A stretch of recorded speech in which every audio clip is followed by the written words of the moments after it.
We're back live tonight here on In Focus. South Africa's savings culture has been amongst the worst in the world for over a decade now, and it continues to deteriorate. That's according to the Gordon Institute of Business Science's latest savings index, which has found that only 2 in 10 South Africans has a culture of saving. This figure is down from the high of a few years ago, 3 in every 10 people saving for their futures. As the country observes Savings Month, our business reporter Ntokozo Khumalo finds out how a savings culture can be nurtured. South Africans are not saving for the future as they should be. According to the latest savings index from the Gordon Institute of Business Science, the current savings rate stands at 16.3%, down from a high of 30% 2 decades ago. However, one financial and wealth planner says it's not because of a lack of trying.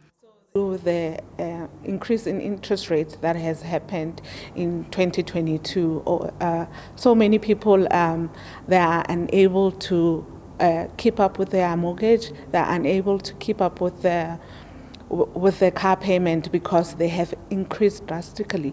This, according to the National Debt Advisors, has also put pressure on households' affordability over time. Less amount of savings leads to a higher or increased reliance on debt. That leads to a lower disposable income, which leads to lower savings. So it creates this vicious cycle of savings and debt to the point where your debt reliance increases and your savings decreases, and eventually you end up becoming an over-indebted consumer. To avoid this, Molefe says South African households must develop some savings culture.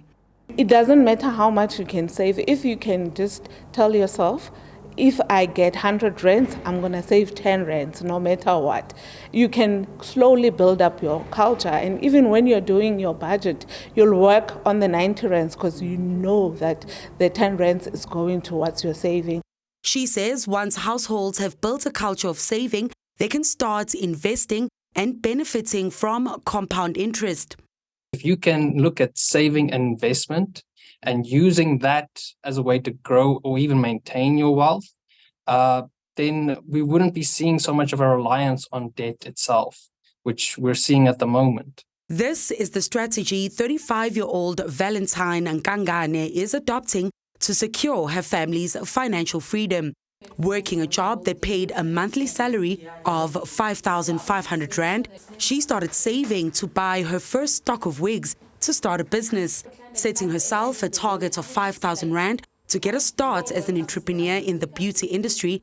Nkangane was able to save that amount within 3 months. So that I can start doing my own thing, start selling my own wigs and start doing my own installations now on the side. And then before I started that, obviously I had to start save. I had to save before I leave, before I could quit my job. She began importing wigs from China and continued to save for a sewing machine, eliminating some of the costs of outsourcing. 3 years later, she has been able to quit her job and focus on her business full-time. I'd rather not have bread in the house, but make sure that I have clients' orders on time. Because once a client pays, I have to get the hair. So I make sure that I do that first. The young entrepreneur says saving and finding ways to invest for the future should become a family affair, and that her young daughter also understands the importance of saving money. She knows that if I don't have money, I don't have money. Sometimes she would be like, okay, so mommy, you have a client tomorrow. After doing the client, you'll have some money. Can we get 1, 2, 3, and 4?